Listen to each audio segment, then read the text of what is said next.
ইয়া আইয়ুহাল্লাযীনা আমানু ওয়া আমিলুস সালিহাতি কানাত লাহুম জান্নাতুল ফিরদাউসি নুজুলা।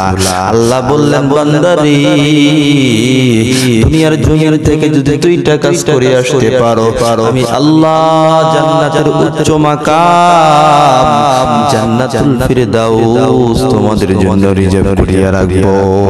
কয়টা কাজ? এক নম্বরে হলো পরিশুদ্ধ ঈমান, দ্বিতীয় নম্বরে নেক আমল।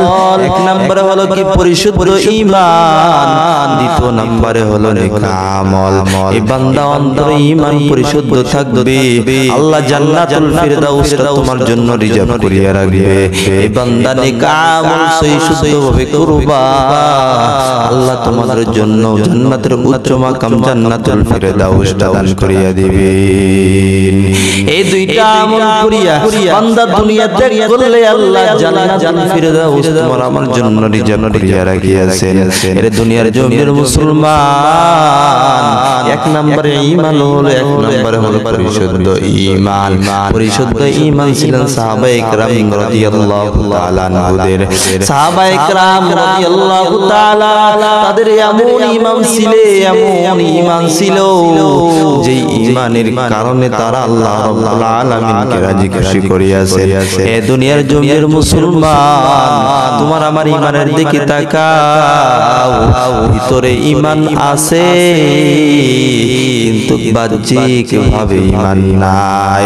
আল্লাহু লা ইলাহা ইল্লাহু হাইয়ুল কাইয়্যুম।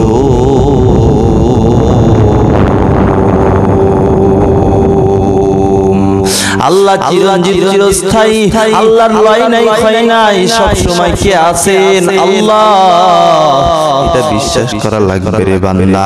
আল্লাহ ঘুমায় না, আল্লাহ খায় না, 24টা ঘন্টা বান্দার ওইদিকে চতুর্পাশ দিয়ে কে আছেন আল্লাহ। যখন মানুষ ঘুমায় যায় পৃথিবীর ভিতরে আমার আল্লাহ বান্দার চতুর্পাশ দিয়ে রহমতের দৃষ্টি দিয়ে তাকাইয়া থাকেন আর ডাক দিয়ে বলেন বান্দা তোমার কি হাজাত?